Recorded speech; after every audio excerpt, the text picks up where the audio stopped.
What's up, people? Welcome to your one-stop shop for the biggest wrestling stories this week. This is Wrestling Roundup Weekly. My name is Mekz, aka Wrestlemaniac UK, and I'm alongside my co-host Ignacio. And on today's episode, we're not really gonna talk about news from the week. It is all out as of this evening. The big show, probably one of the biggest AEW shows of the year, is tonight. So we are really gonna jump into previews, predictions for each of the matches, and discuss those at length this evening. Um, Before we get into that, please make sure you hit the like button, subscribe to Wrestling Republic on YouTube as well. Ignacio, how you doing? And what are you feel? What are your initial feelings for tonight's show? Well, they got a pretty good card going. I don't think it's the best card they probably could have put together, but it looks pretty solid. One thing that I can say is that AEW can't afford. They only got 4 tentpole events, pay-per-views a year, so they can't afford to have a bad show. So it's very important that they're hitting on all cylinders tonight. But it looks like a pretty solid show. We've already seen what Christian Cage and Kenny Omega can do, so that'll be a good match. Yeah. A lot of people have complained about the card being predictable. And as far as predictability, I don't have a problem with that so much as if it's a good show and it's well produced and the matches are good. So, they got to hit on all cylinders tonight. They can only have 4 pay-per-views a year. They can't afford to be bad, have a bad show. So that's a good point to make, really and truly, because with that only 4, and they do these TV special stuff in between, but with the 4 pay-per-views that they're actually selling to people, you've got to kind of hit it out the park every time you've got that opportunity to. This is what's going to help to close the gap, if you like. And a lot of people have spoken. I was actually in a conversation earlier today where people were saying, All Out last year, it wasn't great. I can't really remember much of it, if I'm completely honest. If I was to read some of the match card, it might come back to me. But a lot of people weren't happy with All Out last year. Of course, that was more or less, right in the middle of the pandemic. So I guess you might have to cut them a bit of slack. But with 4 pay-per-views a year, like you said, you can't really afford to mess up any of them. So they'll put on a good show tonight. I'm quite confident of it. The card looks good, predictable in some places, but I think we're still going to see a surprise here and there, and personnel surprises. So we're going to get into the card very, very soon, but we wanted to come on, and before we get into the thick of our discussion today, discuss our opinions and the stuff that we speak about here at Wrestling Republic. Now, of course, you guys know that Wrestling Republic are first and foremost the platform putting out news, keeping you guys up to date with all the news. But of course, they've got many a journalist. You see myself, you see Ignacio. They've writers and other personnel behind the scene, and all we are doing is giving our opinions on whatever we're talking about or whatever we're writing about. Nothing here is a reflection of what Wrestling Republic think per se. Wrestling Republic is just the go-to platform for these things. Obviously, we say some things which some of you may not like in the comments and stuff, and we see the comments on Instagram, and we love that you're engaging and we love that you're showing your passion as well. But at the same time, you guys need to remember, this is just someone's opinion. This isn't what Wrestling Republic think. This is just someone else's opinion. It might be my opinion, it might be Ignacio's opinion. So I think sometimes with your reactions, you just need to just cool down, relax a bit. Everyone's entitled to their opinion. But I think we all need to remember, at first and foremost, we're just wrestling fans watching a TV show before, we start getting disrespectful for really nothing, if we're being honest with ourselves. Ignacio, did you want to add anything to that? A little bit, and I'll try not to go too long or too much of a rant or whatever. I know that's kind of hard for me sometimes, but look, what do these people want us to do? They want us to come on the show in Wrestling Republic and just agree with everything that's going on, and agree with each other all the time. I mean, that's the millennial mentality of the way things are in general, but in wrestling also. I mean, they want us to give everybody a pat on the back for at least trying. If it's bad, if it's a bad product, we're gonna tell you why it's a bad product, or at least Sure. express our opinion on why it's a bad product. And if you don't like it, great. If you do, great. Comment, be engaged, and so forth. Sometimes you're just dead wrong, and I'll tell you who's dead wrong in a minute. Even though it's your opinion, it's because you have an opinion doesn't mean you're right either. Anyway, so it's like, and I'll try to make that as quick as possible because I know you want to get into the show. But look, I think Vince Russo said it best, and I'm not a Vince Russo guy, so don't make any assumptions. But Vince Russo did some things good. He did good things, but he did a lot of things bad. But recently, or it might have been a couple of months ago, he was on the Chris Van Vliet show, and he said he made a great point, and I totally agree with him. As far as, look, if a show is good, people. He gave an example of America's Got Talent and the Masked Singer and stuff, shows we have here in the States, whatever. Yeah. 4 or 5 million people watch those shows. At 6 million people were watching wrestling, but they're not anymore. So there's more fandom back then there is today. I truly believe that. And one of the excuses given, or some of the excuses given, well, there's different platforms now. There's just different streaming devices, revenues, what have you. You can watch the show later. You can watch it tomorrow. You can watch it on the weekend. You can catch up later. You can DVR it. Whatever. If Raw was good, then you're going to be home by 6:30. You're going to get out of work at 5, be home by 6:30, and make sure you're on the couch. You're sitting on your recliner with your favorite snack or drink, whatever, and you're going to watch Raw live if it was a good show. The problem is the product's not good. That goes for WWE. That goes for AEW. People, just not that many people are watching nowadays because the product isn't that engaging, and people aren't engaging as much with it. There's not that much fandom as there was back then. And the reason that what pisses me off about Chris Jericho, one thing is that he came from a time where the product and the ideas were good, but he's not using ideas that he might have gathered back then and having that kind of influence now. He's the most selfish person in wrestling because everything he's done ever since he lost the AEW title has been all about him. He hasn't gotten anybody over, and anybody he tried to get over didn't need help getting over. FTR didn't need any help. Jungle Boy didn't need any help. He was getting over on his own. Orange Cassidy, who cares? And Orange Cassidy is worse off then than he was back then.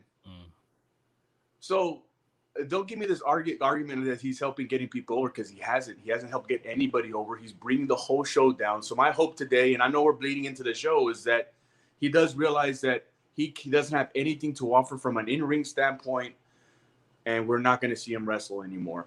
And I know Joseph Rivera wrote an article, and Joseph Rivera writes a lot of good articles. He writes a lot of good articles. I've read some of his stuff. I didn't bother reading the Chris Jericho article because I didn't want to read trash. I didn't want to hear about it, So it's just, he writes good stuff. He does. He's wrong on this one. And people in general are wrong about this one. So you can have an opinion. You're great, but you're going to be wrong. You're wrong on this. Fair enough. And like I said last week, I mean, I understand some of the points you're saying. In some areas, I also disagree. I think, Jericho still has a part to play, but ultimately, at the end of this conversation, what we're saying is everyone's entitled to their opinion. Yeah. Please keep expressing your opinion, whether it's in our comments in the live stream, whether it's in our comments on Instagram, on the Wrestling Republic Instagram page. But please be respectful at the same time. No one needs any death threats. No one needs anything outside of wrestling. We all came here to talk wrestling. So let's keep it as that. And like I said, the views of and the opinions given are not of one figure at Wrestling Republic. There are many of us journalists, hosts, presenters behind these views. Yeah. So with that all being said, let's get into what we really came here to do tonight. And that's talk about the All Out prediction show. We're going to run through the card and talk about each match. We're going to give our predictions, what we think of the build so far, etc. So there's only one place to start, and let's actually start with the buy-in. We have on the buy-in Orange Cassidy, Wheeler Yuta, and Chuck Taylor versus Jurassic Express, and Jurassic Express taking on Matt Hardy, Private Party, and TH2. So Best Friends versus the Hardy Family Office. Ignacio, what's your thoughts on this? This is a pre-show match on the buy-in. What's your predictions and what's your thoughts? Well, I think it's filler for the buy-in, but I mean, yeah, I guess Best Friends they'll get the victory over, but the Matt Hardy's just trying to create this stable of tag teams that are pretty much they're featured on the Dark Show, whatever, but they're not really going anywhere. Nobody's really getting over or anything. You know, on the other side with Best Friends, the only one who really, in my opinion, that had really any potential was Trent, and then he had the neck fusion surgery thing going. So it's just like, man, who's over there? Yuta is a great talent. Yeah. I saw him in ROH when they had their Pure tournament, and when I saw him appear on AEW, I was elated that he was going to start showing up, but they put him with a group of goofs. Well, whatever, but I mean, you'll see flip flop because it's going to be the Private Party, correct? Is it a Private Party and TH2, Jack Evans and okay. Yeah. I think, so you'll see a lot of flippity flops and people holding each other for 90 seconds before the guy falls on top of them, and all that crap. Much ado about nothing, whatever. I actually, like you said, this is filler. Obviously, they made this match last minute when they moved the women's battle royal to the main card, so they've put this on the buy-in. Was that what happened? Yeah. So obviously, Pac and Andrade was meant to happen, didn't happen. Oh, it's not gonna happen. And then they put the battle royal onto the main card, and now they put this match together. They've been feuding obviously on Dynamite and Rampage and all of that kind of stuff. But yeah, it is just a matter of just a quick fun match, like you say. I'm actually gonna go with Hardy Family Office for the win. Orange Cassidy pinned Jack Evans on Dynamite. So maybe this is just a bit of forward and back to extend their feud. Someone in the Hardy Family Office gets the win, and obviously their heels, they can cheat to win here. So yeah, just a buy-in match. I actually just gonna go to the comments before we move on to the main card. We've got Spikey9. Thanks for joining. He said, loving the show, lads. And we've got Joe Havoc says, there's no such thing as a wrong opinion. Jericho doesn't deserve the hate. He's literally proved his still over as F. Booking issues shouldn't fall on him. I do appreciate the compliment though. Yeah, like we said, there isn't, like you said, there's no wrong opinion, so everyone's entitled to their opinion as long as it's kept respectful. So it's time to go through the main card. We'll try and keep it some type of like realism as to where things may fall on the card. So yeah, we'll kick off with this match. The Casino Battle Royale, the women's Casino Battle Royale. So we will see, obviously, Jade Cargill and Nyla Rose have pretty much been front and center of this particular match going into it. They're the big two to beat. Thunder Rose, another big name. We've seen Penelope Ford and the Bunny kind of working together in recent weeks. Ty Conti's back on TV recently. Anna Jay back on TV recently. Firstly, I guess there's two questions to ask here. Ignacio, firstly, who do you think is going to be the Joker? Who's number 21? Who's gonna debut? Or have they announced all 21 participants? No, I think they've only announced maybe about 15. 15? If that, yeah. Well, I don't know. I mean, if it's somebody from free agency, I mean, who's out there? Who's a big free agent out there that were you have Ruby Soho, formerly Ruby Riott. She's somebody that it could be. Deonna Purrazzo is probably the one person that's made a lot of noise about coming through the Forbidden Door, so this could be a brilliant chance. That's just what I was thinking about. It could be somebody from Impact, so it could be Deonna Purrazzo. I tell you who I'd like to see. I'd like to see Tessa Blanchard show up. That's a name that's been mentioned as well. Maybe obviously she had some controversial comments which excuse me, kept her out of the limelight for a while. Maybe people are ready to kind of kiss her makeup and let it go and move on. So that could be very interesting. Excuse me. I think I'll go with maybe Ruby Soho to make a debut here. She's been putting out a lot of vignettes, which have been really good, which could all lead to this point. But yeah, that could be my guess as number 21. I'm gonna go. I just a name popped in my head that's probably likely just like Ruby Soho. I think I'll probably go with Peyton Royce maybe. Yeah, so the Iconics are now gonna be known as the Inspiration. That's their new name. And I actually think if they do come in like that, I think it'll actually be both of them. Both of them will take one spot and come through together. Jessie McKay and Cassie Lee. So yeah, both good choices. And now in terms of who the winner is, who do you think will win that match? I know it's hard to call a battle royale sometimes, but what are you thinking? Well, I tell you who it should be, and they've already taken a step in the wrong direction of getting her there. Is it should be Thunder Rosa, because look, I'll give AEW a little bit of leeway as far as their women's division and how they're trying to build it and book it and so forth. It took WWE 20 plus years to build the women's division to where they got in 2014, 15, 16, and so forth. It's, on the downhill now, but I mean, or stagnant. But so I'll give some AEW some leeway as far as the women's division. But Thunder Rosa, I mean, in that match with Britt Baker, that hardcore match or a lights out match they had, I mean, she was the star, and Britt Baker became the star, but she had just much as responsibility of the build and having that match be good as much as Britt Baker. Thunder Rosa didn't need Britt Baker. Britt Baker needed Thunder Rosa, and I don't think people understand that or they really got it. But Britt Baker came out to the star, but Thunder Rosa, she was already a star. She is a star, and she has the potential to be the biggest star in AEW, much like how Becky Lynch for a while was the biggest star in WWE. She has that potential to do that in AEW. So I think her not having the win, and then on Dynamite, she got sludged. She got made a stooge by Nyla Rose and Jade Cargill. She's going to be a star. She has the look. Mm-hmm. She'll probably never be that great a worker, but she'll be able to have a good match with somebody who can lead her. But she has the look. She's going to be a star. But they made Thunder Rosa look like, thank you for coming, Thunder Rosa. See you later. What? They made her look horrible. Anyway, so if it's not her, it's just going to be a big miscarriage of justice. So I'm hoping it's Thunder Rosa. Yeah, I mean, take it to the table. Thanks for joining us, bro. He said the Joker never wins the Battle Royal, and that has been the theme. Whoever's the Joker going into the Battle Royal hasn't won, even in those ladder matches that they do as well. It's never been the case.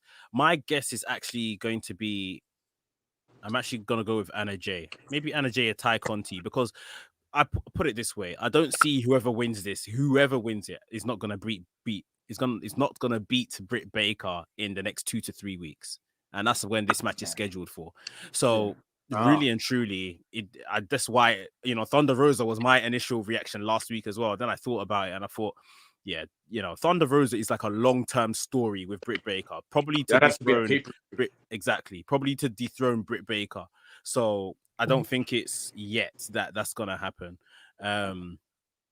Yeah, so I think it's going to be someone like a younger talent, maybe Anna Jay, a face, Ty Conti as well. They can have a good match with Britt Baker, and then that's it. Britt Baker retains, and they go on their way. Spiky here says in the comment, I think Ruby Soho will win, and Take It to the Table says, I said in my predictions it could be Jade Cargill. Definitely has the look, probably a bit early, like you were saying as well, for her to get a win. Little green. Yeah, but I think she's coming along nicely, but too early. Right, let's go with this match, which I guess spiked all the conversation around the comments and stuff last week. We're going to talk about the final fight. If Jericho loses, he will never wrestle again. Not his words. He said he'll never wrestle in AEW again. But yeah, MJF versus Chris Jericho. Chris Jericho will retire from in-ring competition in AEW if he doesn't win this match. Ignacio, who's your pick to come out on top here? Okay, first off, look, I'll give everybody a break from the rant and just focus on the match. I promise. I'll give everybody a break. But look, the story hasn't been that good. It's been too convoluted. But I think this is what I think. I think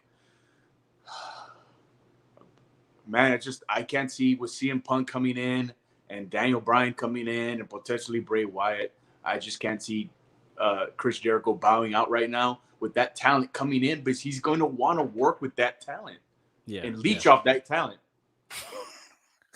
You started again. You promised. Just a little bit, well, but I mean, I'll tell you this. Okay. I thought MJF was gonna take the win, because that was gonna build him, and that was gonna be CM Punk's first big program was with MJF. That's why I thought MJF was gonna win initially. I mean, I think again, Take It to the Table says here in the comments that he hates the stipulation, and it pretty much gives away the finish. I agree. I think Jericho's winding down his career. I don't think this is the end. Not in AEW. Like you said, there's too many talents still coming in, still establishing themselves. That especially that can use with a name of, same way MJF has got wins over Jericho. Other younger talents can, just do the same thing, get wins over someone that will be a Hall of Famer. It's too early. It's too premature. They've messed up this entire program in terms of the 5 labors, and then now doing another match at the pay-per-view. I feel like the 5 labors peaked when we had the death match. Whether people like the death match or not, that was the most interesting element of the 5 labors. And yeah, it's just kind of gone downhill since then. And with the whole, he's gonna, step away if he doesn't win this. It's like, well, he's winding down, like I said, but this isn't it. This isn't the big finale. I mean, he can pop up. It's he'll pop up in Impact or Japan, or more likely Japan. Yeah. Or CMML or not CMML, but AAA maybe. I don't know. So something like that. Yeah, there's other places for him, definitely. There's even the commentary desk for him in AEW, but yeah, this isn't it. I don't think so at all. Ben in the chat, thanks for joining, Ben. He said, imagine if all of this Jericho actually does retire. So if MJF actually beats Jericho, that would be good. It was talking point. It's good. Wishful thinking, but it's not happening. Yeah, you know what? I got him right here. Here, the ice cream bars. This box. If Jericho wins, this box will be gone by midnight. I live next to an emergency room, so I'll be okay. Take It to the Table says it's not leeching though. It gives AEW the exposure. Jericho has already worked with Bryan and Wyatt, so doesn't need to rub elbows with them. It'll just bring eyes on the product. Yeah, of course. People that enjoyed those particular feuds, like you said, Take It to the Table. People that enjoyed those feuds in WWE will think, okay, let's watch it again in AEW with a new spin, probably better creativity and stuff like that. Yeah, it's just what it is. But like you said, it's very it's very obvious. I don't think Jericho, today's his last day on the job in AEW. No way. Yeah, so I think we're both in agreement there. Let's move on to another match, which I don't know how you're feeling. It'll be interesting to get your opinion on this one, because we never spoke about this last week. But it is Paul White versus QT Marshall. Paul White making his AEW in-ring debut, his first match in AEW against QT Marshall, the leader, if you like, the head coach of the factory. I mean, I can't say I have a particular interest in this match. I really do like QT Marshall.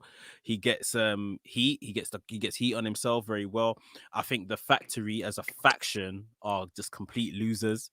Especially since Ogogo hasn't been around. Ogogo got injured. Things haven't worked out. Obviously, we saw the Billy Gunn and the Gun Club little thing that's happened this past week.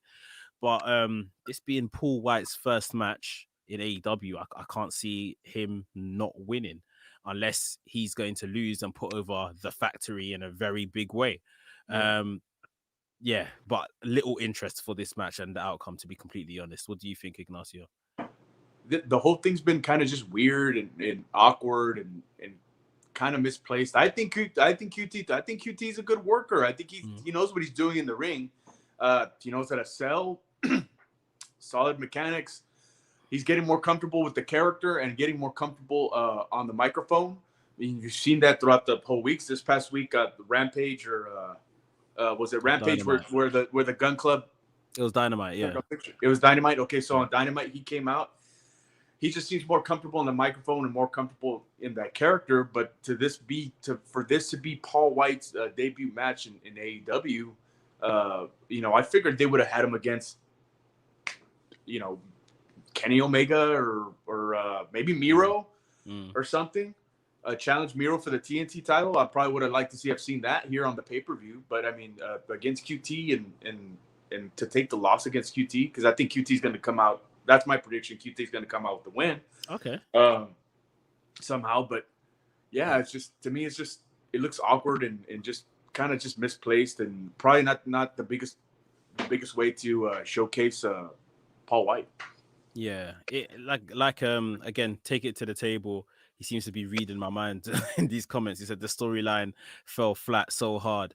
Like, honestly, it's just been a bit like every time the Factory are involved in a segment or whatever it is, if it's a match or if it's just a promo segment, they don't even get an entrance. Like, they're clearly not doing what they need to do or getting over. And like I said, the only way I can see QT getting the win is if the Gun Club get involved and it takes 5-6 men to really put down Big Show somehow. Paul White somehow. And then it's like almost hitting the reset button for the Factory to go again, sort of thing, because so far everything's been a bit dull. Take it to the table also says QT will win in my opinion because of the chair attack from the Gun Club. So obviously that's Paul White's hip coming into play. Or sometimes maybe the Gun Club will make an appearance or a showing, because I thought that was interesting. The whole Gun Club, as in the turn.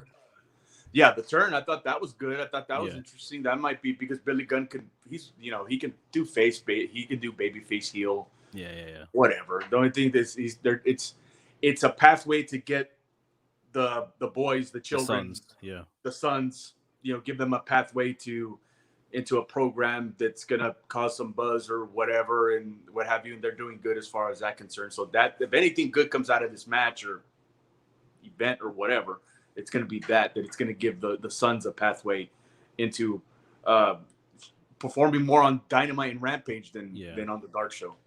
And to be honest, I find those guys, his sons, so annoying. Like, even like when things were especially during the pandemic, when the wrestlers were in the crowds and stuff. Oh yeah, I just found them so annoying. Like, matches are going on, but I can see them through the ropes, and they're just doing so much, like, to either get on TV or get their character over. So I actually think they might do pretty well as heels. I think their persona might actually fit that better. But we'll see with the Gun Club coming in and kind of leaving the Nightmare family and joining the Factory now, and we'll see where that whole story goes as well. Let's move on to our next match. And unfortunately, like we were saying earlier, we're not actually going to get this match tonight. It was Pac versus Andrade. Pac has said to have had travel issues. Andrade kind of mocked it, tried to kind of extend the story a bit longer, saying that, Pac's stuck in him and doesn't want the fight. The match has now been confirmed for Rampage this Friday. So we're going to get this match on Rampage, probably the main event of Rampage, and hopefully it will still be as good as what the pay-per-view match would have been, what would have delivered. Disappointed we're not getting this match on the card, Ignacio? Yeah, because I was looking forward to this match because, like I said, for me, in my opinion, this was kind of a sink or swim for Andrade because, like I said before, because he hadn't exactly been setting the world on fire since his debut, and Pac either, for that matter. He hadn't really been setting the world on fire either. So this was kind of like a sink or swim match for both of them. But it was a good time for them to showcase on what they can do on a pay-per-view setting, on a big pay-per-view platform, where they're, it was giving them an opportunity to prove that what that, because they're both great talents, right? But for some reason or other, they just haven't really, in my opinion, really connected, number one, with the audience like they had before. So this was a great time for them to really showcase what they do. And so I was looking forward to this match. We're going to get it on Rampage anyway. So, and hopefully with a match of that magnitude with two great talents like that, and it's probably going to be the main event, it'll get more eyes on Rampage as well. Yeah, that should be a good match when it happens. I mean, I'm not even so sure with Pac, all of this traveling forward and back and travel issues. I don't know why he's traveling so much. I hope there's not any like personal issues, family issues, or anything like that. I think some people have told me that it's just him fulfilling bookings elsewhere, but I'm sure he's got the most important contract with AEW. So, I don't really know what it is. Hopefully, we can get a good run of from Pac in the near future, and Andrade as well. Like you said, this is sink or swim for both men. So we really need even the Rampage match to really be all that it should be. We also saw Andrade on social media kind of requesting like an open challenge. I don't think they've granted that. I don't think he's gonna get a match on the All Out card, but I don't know. Maybe they can use it to play into something down the line. Yeah. Next match on the card that we are going to talk about, again, not what we probably thought we were getting on this card, but it's going to have to do. John Moxley versus Satoshi Kojima. Now, we were pretty much led to believe that this should have been Moxley versus Tanahashi. Yeah. And Tanahashi was then booked for a New Japan show yesterday, which would have obviously ruled him out from being in Chicago for this match. So, Kojima is basically standing in. Kojima, a legend in Japanese wrestling. However, not quite the star of today that Tanahashi is. What's your thoughts on this match on the night? I mean, geez, who else was man, couldn't they have gotten anybody else? I mean, just like you say, Kojima, the give him the smelling salts to wake him up from his the folks home. He was a great talent back in his day. He did some stuff with Impact recently, right? He lost to Eddie Edwards most recently. So I would have liked to see Moxley and Tanahashi. I think it would have been a reach for them to try to book Okada in there, but I really don't know. I really don't know who was on that Japan show yesterday. I tell you who I would have liked to have seen. Well, first of all, Moxley's going to win because it's another much ado about nothing match. It doesn't really matter. Yeah. But I would have liked to have seen Sonata booked in that match. And because I think in Japan, he's very not underrated, but I mean, he's just kind of, it seems like they're always kind of close to making him, getting him to the top. Yeah, to the top. Him the top guy, but he just falls short, kind of like how they did with Ibushi for a while, for some time. So that's somebody I would have liked to have seen. It's like to have seen against Moxley, because Moxley's going to go over, but I mean, it would have been a hell of a match, and it would have exposed the North American audience who's not really that familiar with New Japan, with what they really have over there, a more sports-based presentation. I really like that pick. And just on the exact point you just said, I think that's maybe the reason why they had to be very careful with who they picked, because Sanada, I can't imagine, is someone that mainstream audiences may know of, if you see what I mean. Kojima as well, but at the same time, it's like, well, if Moxley has to beat one of these guys, let him at least beat the older guy. Let's not kill this still young up and comer. Maybe that's the thinking behind it. Beating up the senior citizen. I mean, jeez. I don't know what the thinking is behind it, but they picked him. I also think Moxley's gonna win, but I think Moxley is in the middle of it hasn't started yet, but I think he's turning heel. His character has kind of been changing. He's been very dark towards Kojima in the press conference and the build up for this, which, to be honest, has saved this match for me in terms of keeping me interested in this particular match. I think Suzuki may actually come out after this match in some type of save for Kojima if Moxley takes it too far, because somehow I still think he has to go through some Japanese talent before he gets to Tanahashi. We're gonna get that match, whether it's on AEW or maybe Wrestle Kingdom in the new year. But I think there'll be maybe a couple more Japanese talents he runs through, and maybe Suzuki is after this. Is that Maru Suzuki? Yeah. Okay. Yeah, that'd be good. Yeah, so they had a good program in New Japan, so maybe they can run it back. Just going over to the comments, Ben says Kojima is still awesome. Yeah, he can still go. He's still working, but you know, at the end of the day, let's not lie. This isn't the match anyone asked for. Yeah, just I'm just saying with at least for the people who were familiar with Sonata, I think he would have at least posed a little bit more of a threat. Yeah, definitely. For Jon Moxley in that aspect, and probably made the card just a tad less predictable. Yeah. Take it to the table says, where was Okada? Like you said, like they can't just throw out Okada in a situation like this. Like he's too big. He's too big of a name. Like it'd be kind of like I'll take WWE for example. Let's just throw John Cena. It's not that. Take it to the table also says, oh yeah, 100%. It's time for Moxley to turn. He can face Page when he wins the title. Yeah, that's a good prediction there. So yeah, we're both agreeing that Moxley is going to get the win over Kojima. Let's move on. Now, I know how you feel about this kind of match, but we'll talk about it. This is the match I'm looking forward to most, and I'll explain why. Steel cage match. AEW World Tag Team Championship on the line. The Young Bucks versus the Lucha Brothers. Obviously, the Lucha Brothers have come through an eliminator tournament to get their opportunity at the Young Bucks at the titles. Now, I'll tell you why I'm looking forward to this match. And yeah, Ignacio's not going to like it, but I do enjoy a good spot fest, right? Now, there's plenty of actual good wrestling matches that's going to be on this card in terms of, the technical wrestling and stuff, storytelling within the ring.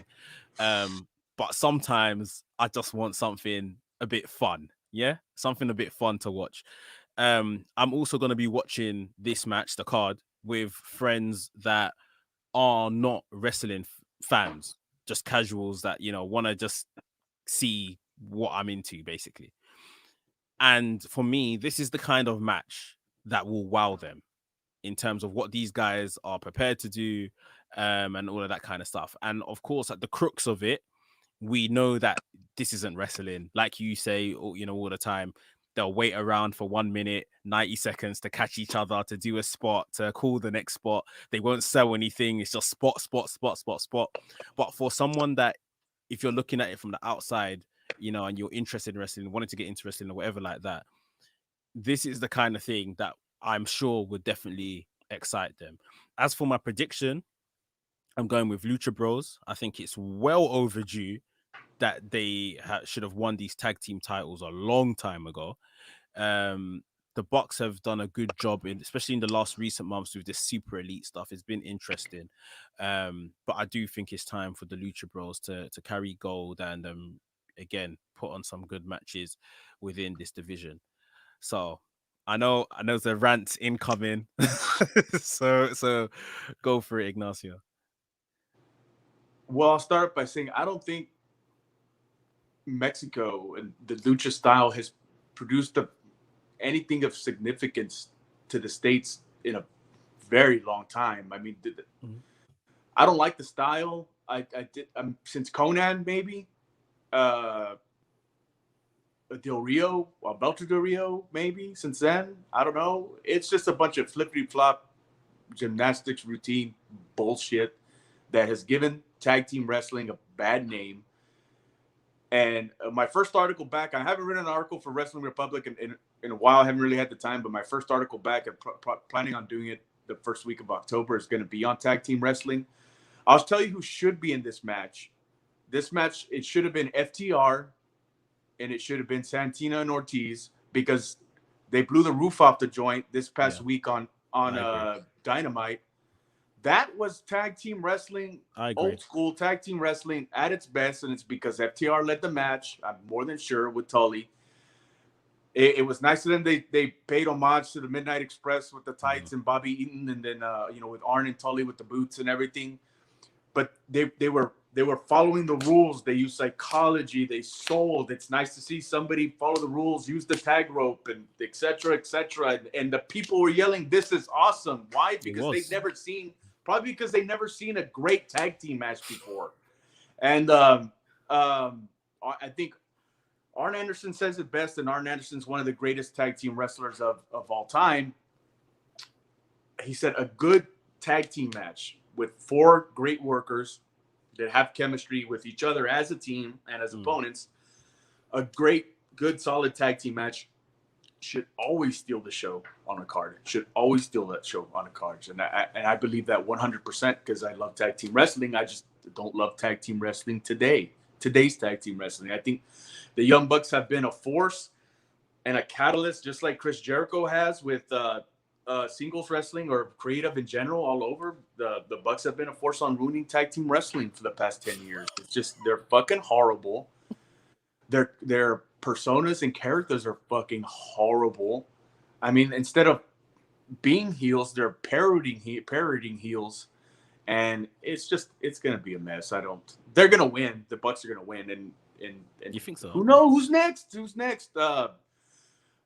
I'd like to see Santana and Ortiz. I like Santana. I think they're next. Yeah. Ortiz, I think, is kind of a goof, but I mean, it shows when they can get serious, when they can take this business seriously, they can have good matches. And the Bucks are that weak too. You know what? That's what pisses me off about the Bucks is because when they get serious, they can have good matches, but they rather just be in a circle jerk or something. I don't know. Fuck. Like they'll win. They're gonna win. Nothing you said. I mean, I don't think is that match on Dynamite was brilliant. FTR and Proud and Powerful. I think it was a brilliant match. Like you said, I think this is just to tick a different box. Like you know, that is tag team wrestling. Like you said, what we saw on Dynamite, using the psychology and abiding by the rules and this, that, and the other. That is it. But sometimes they deviate away from that and they go into this lucha style again, like you said, and doing something different. And this is, I don't know where this is going to be positioned on the card, but this is just to probably lift the crowd, spot fest, like we said. Tables will probably be involved. Some Canadian destroyer from the top of the cage, like some wild things. And we, like you said, we know these guys, if taken seriously, can deliver brilliant matches, 5-star matches. They've really got them under their belts. This is just designed to be something a bit different. So yeah, you're entitled to not like it, I guess. But I was gonna say because you said you don't know where it's gonna be on the card. I was thinking it was gonna open the show. I mean, that's a good place for it. That's definitely a good place for it. I guess we'll see. See. Maybe they do open the show. Let's just look at what everyone in the comments is saying. Take It to the Table says match of the night candidate, and he asks the question: does he like anything that AEW does? I'm not sure if that's for me or you. Maybe it's for you. Probably for Ignacio. Yeah, I mean, look, anything. I'll answer it real quick because I know we got other matches to talk about. But anything Cody's been involved in has been good. Everything Cody's been involved in has been good. I think with the Ogogo thing, they kind of went. Yeah, he went. They veered off there with the whole U.S. versus England thing, and then the kind of the racial stuff or whatever. Not in a bad way. It was bad, but it was just kind of they just went the wrong direction there, and I don't know. But everything Cody's been involved in has been fucking good. It's solid, great matches. He's been putting people over, and it's been not only putting people over, but it's mattered. Mm-hmm. The latest example, Malachi Black. And so anything Cody's been involved with has been good. The group that I liked was Taz's group. Team Taz. I've liked Team Taz. Some of the stuff they did with them. I think man, I think it should have been the other way around. I think Brian Cage should have stayed in there, and Ricky Starks should have ventured off on his own. He doesn't need a mouthpiece, and he doesn't need a manager. And I was really hoping. I know Jeff Cobb, he's committed to New Japan. He's got a contract with, man, he'd be a plus for that group. He'd fit in nicely. So, yeah, Cody, Team Taz stuff, FTR. Yeah, I mean, I like AEW stuff. I just shut on what's bad. Yeah, well, fair enough. But like like we're saying, I think this match will be very fun. I think the masses will definitely enjoy it. And again, we know what tag team wrestling should look like in its usual traditional form. This is just something a bit different, a spectacle, if you like. But yeah, surely to be a good match. Another match I'm very much looking forward to. And for me, this is where I think the surprise of the night is going to come. Miro versus Eddie Kingston, TNT Championship, the Redeemer versus the Mad King. I honestly believe that Eddie Kingston is going to win this match. It sounds crazy. Don't get me wrong. I'm a massive Miro fan. But I think that, there's going to have to be a title change somewhere on this card. And this could very much be it.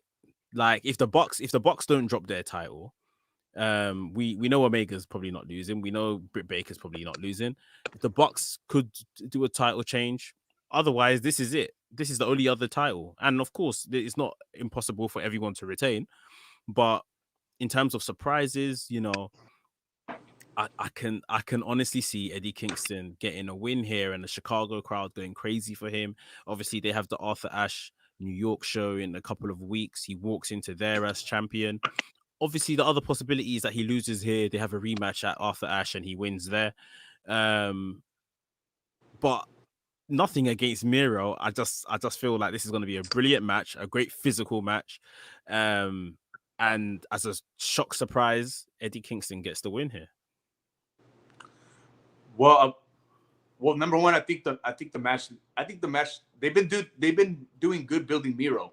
I just think this match needed more of a build, a little bit longer build. 100%. It just got set within the past 2 weeks, right? Yeah, something like that. So I think it needed more of a build. It is a good match. I like Eddie Kingston. I don't think he's as his better days in the ring are past him, but he's always been a great promo, and for those who aren't familiar with him, they can see his stuff he's done with Impact and all that stuff. But his in-ring work is, like I said, his better days are behind him. But I mean, he's a great worker. I think it's going to be a great match. But man, I just think Miro's going to run over him. It'll be a 5-minute match. You think it's going to be a short match as well?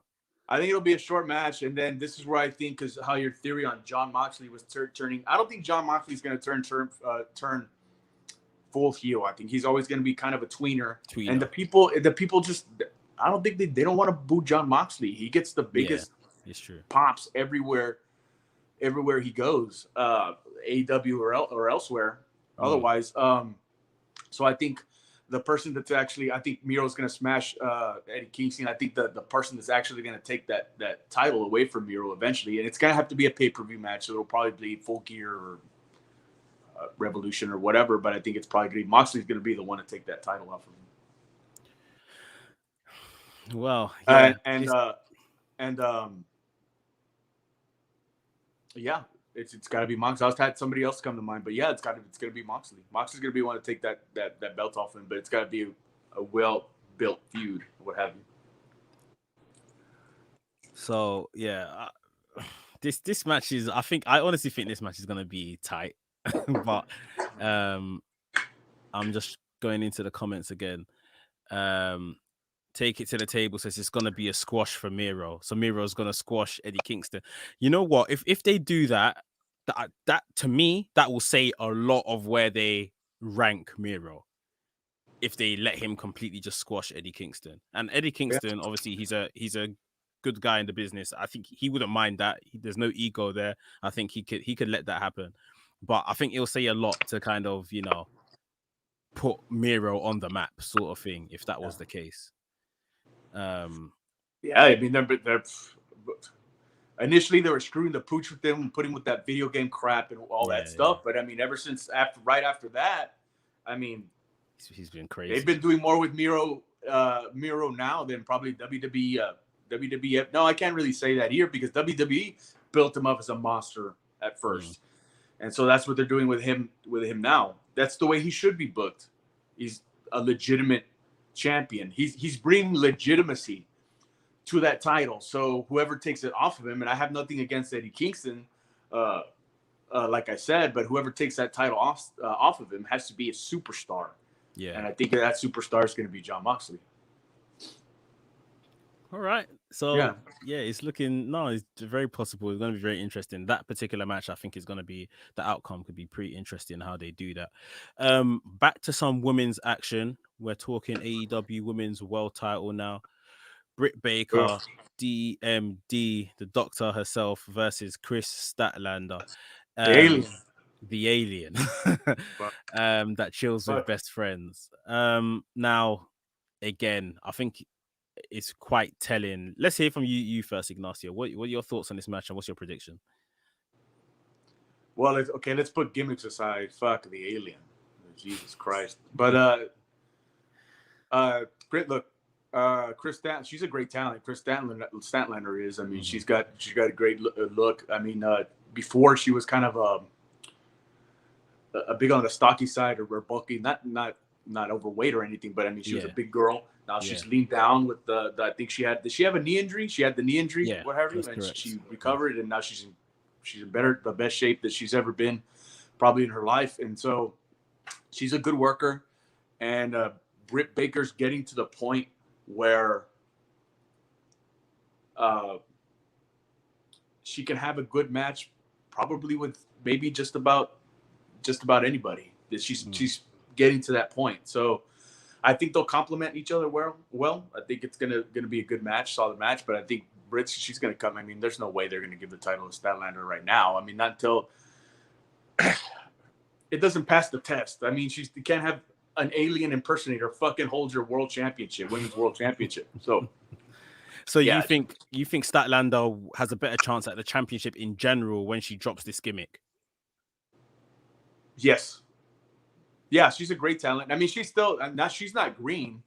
She's a good worker. It's that she just needs to come out of her shell as far as another gimmick, something more true to who she is and herself, I guess. Like kind of like Dr. Britt Baker. That's her. That's her persona. That's who she is. So if she can transform into something, a personality or a character that's more true to herself and who she is, right, and then multiply it by 100, whatever, I'm pretty sure she's eventually Chris Statlander. She's going to get to the top of the mountain and be a top star because she has that potential.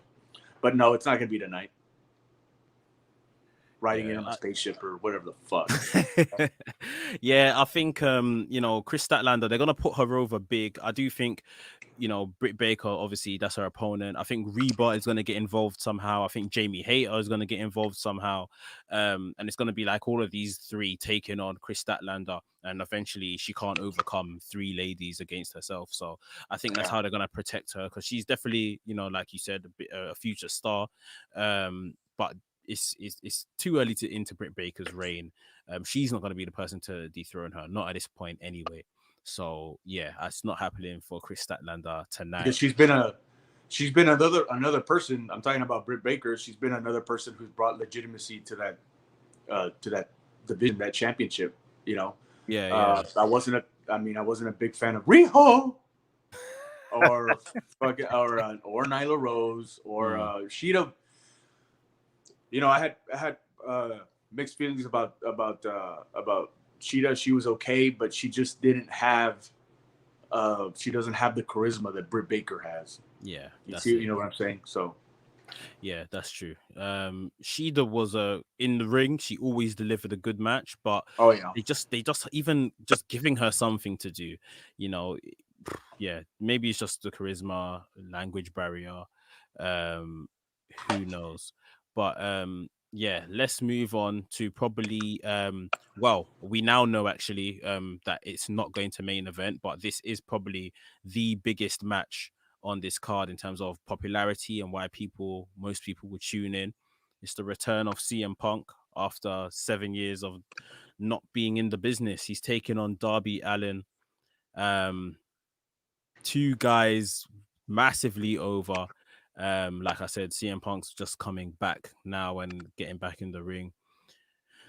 What are your thoughts on this match and obviously your prediction as well, Ignacio? Well, a lot of people are questioning whether CM Punk can actually, where he can still do it. He can still actually go, and I don't think there's a question that he can, because I think even from when they announced that they were booking the United Center specifically for the appearance of CM Punk, I think CM Punk had a deal with AEW probably even 3 months out. Whatever. Apparently it was longer. It was like maybe, I think they said maybe from about December last year. Okay. So let's say talking, but he just knew he had to wait until fans were back. Yeah. So even better. So let's say December. I'm pretty sure he's been training nonstop in the ring since then, since he knew he was going to be active again. So I think CM Punk, he's going to prove tonight that he can still go, that he can do it with a great up and coming talent who eventually probably will be the franchise of AEW, just like Sting was with WCW. And it's going to be a great match. I mean, I think it's going to be the show stealer for tonight. I think he's going to show everybody that CM Punk, he's still the best in the world. And I think he's going to come out with the win. I wouldn't see make any sense if look, Darby Allin's one of those guys where right now he can lose tonight, but he'd be losing to CM Punk. He'd be losing to the biggest star right now, probably in wrestling now. So it wouldn't matter if he lost. Mm-hmm. So if anything, it's going to be a chance to showcase where Darby Allin can showcase it. He can go with the best in the world. So the true winners in this situation are going to be the fans, of course, because they're going to see an awesome match. We're all going to see an awesome match, but I think CM Punk pulls off the victory tonight. I think CM Punk wins as well. The scene is set. It's his first match back. It's in Chicago. It's gonna be a good match. I think CM Punk wins. I think it's massive for Darby either way, like you said. He'll put on a brilliant performance. There's no shame in losing to CM Punk. Being the chosen one to be CM Punk's first match back anyway is a massive accolade. He's done very well to kind of come in to AEW, establish himself in AEW, and stay there. That the fact that these guys want to work with him straight off the bat. I'm interested. I'm interested because you're the newsman here. So what was it? Was it CM Punk's choice or was it Tony Khan's choice for Darby Allin? Have they said anything Punk's about choice. that? Yeah, it was Punk's choice. Okay. Yeah, I think Punk had put out a list, like maybe in terms of just on Twitter or something, of he was doing a quick Q&A sometime last year, and he was asked several times, who in the industry you want to face today, if you in AEW, who you want to face today, this, that, and the other, all kinds of stuff, and every single time he answered a question, Darby Allin was first on the list of everyone that he listed. Okay. So he clearly rates him very highly. And yeah, like you said, he's been the chosen one ultimately. So we talked about if CM Punk, we expect him to win here, but what if Darby Allin wins? What if this is still part of the plan, CM Punk's plan, putting people over, this, that, and the other, to give Darby an absolutely massive win tonight? Do you see that being possible at all? I mean, nowadays anything's possible, but you could say, people will say that CM Punk's such a big star that he doesn't need the win. That if he performs well tonight, which I think he will, that the win won't matter. So in that way of thinking, booking mindset, what would be the end game for Darby Allin? The only end game I would see for Darby Allin, if he pulls off a huge victory in Chicago against CM Punk tonight, was the next step would be him taking that title off of Kenny Omega. If that doesn't happen, that again, it would all be for nothing. It wouldn't matter. Yeah. No, I think you're correct. There's I've asked this question to many other people I've spoken to this week, and that's been the outcome that everyone said. Well, if after Punk and you beating Punk, if it's not the title after that, then Yeah. what is there the What does it point of matter? doing it? Yeah, it's just like Yeah. if CM Punk. I think CM.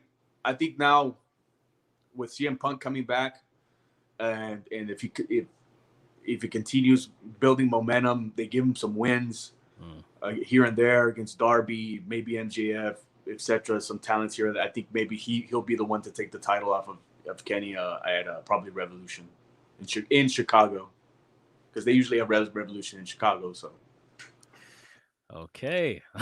So yeah, that could definitely happen. Revolution's what, February next year, so yeah, they've got more than enough time to build up to that. That's if Omega's still the champion. Obviously, the yeah, Hangman story might reignite um by Full Gear this year. Or if there's a real spanner in the works, Omega can lose his title tonight because he's taking on Christian in the AEW World Championship match. Obviously, we know Christian Cage beat him a matter of weeks ago for the Impact title.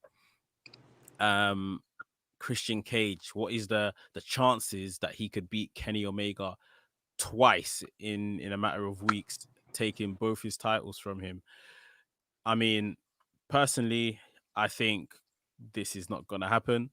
Christian Cage got his thing out of this whole feud, which was the Impact World title. He's gonna go ahead and carry that after this feud is done now, and do what he needs to do with trying to put them on the map. Um, yeah, Kenny Omega.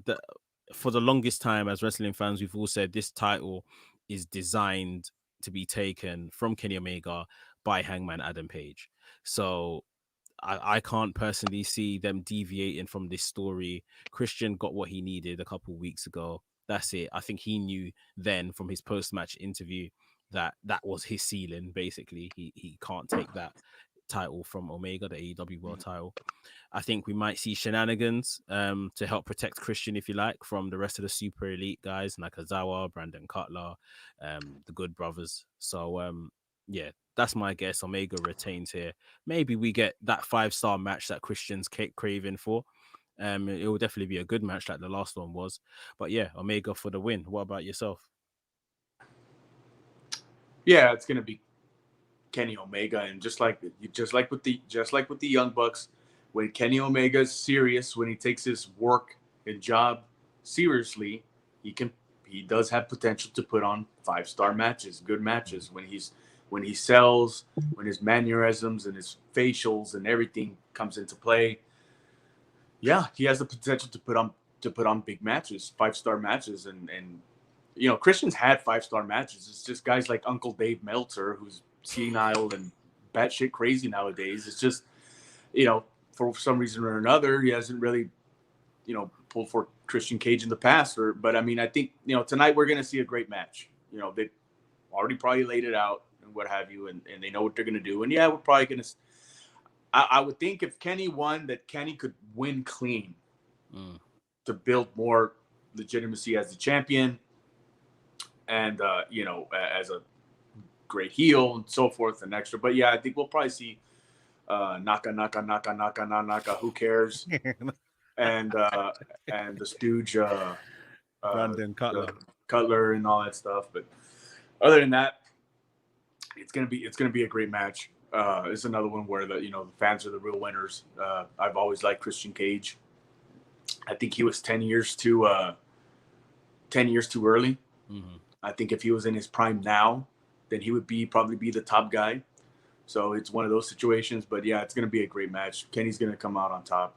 But like I said, the real winners are going to be the fans on this one too.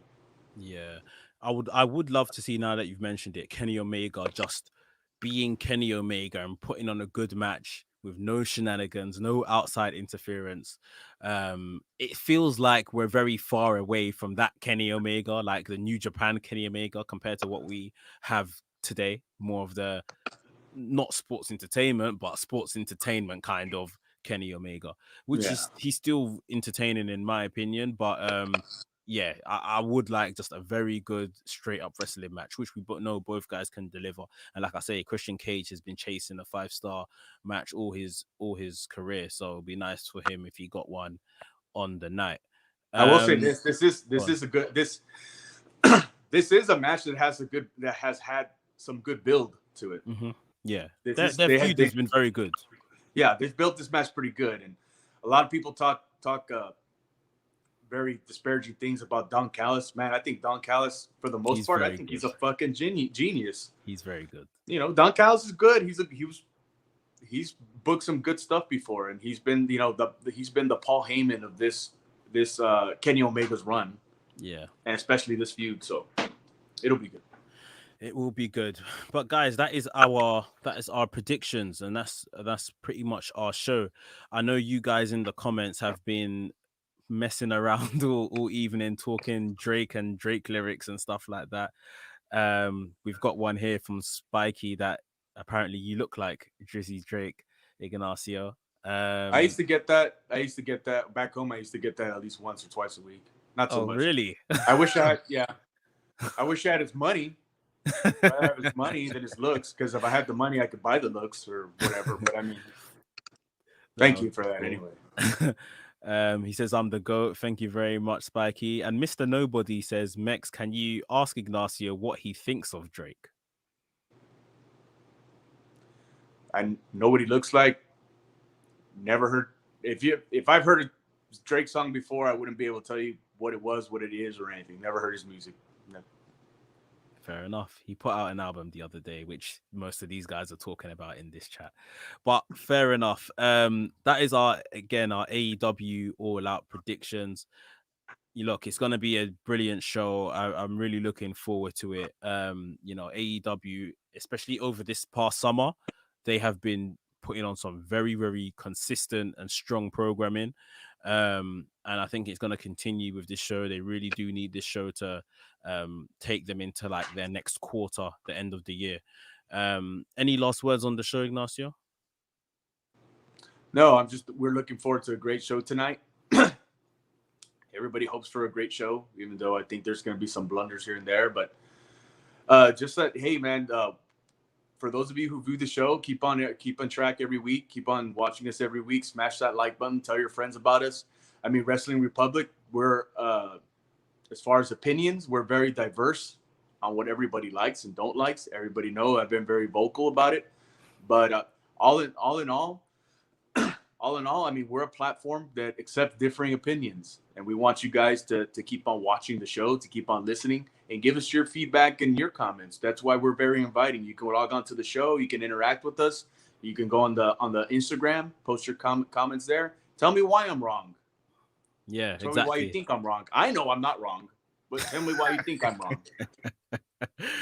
You heard the man, guys. Smash the like button, interact, engage with us. Make sure you subscribe to Wrestling Republic as well, the YouTube channel, and we'll be back same time next week, maybe discussing the fallout from All Out, as well as everything else that's happened in the world of wrestling for the next week. We appreciate you guys that are watching us live. We appreciate you guys that will watch this back, and we'll see you next week.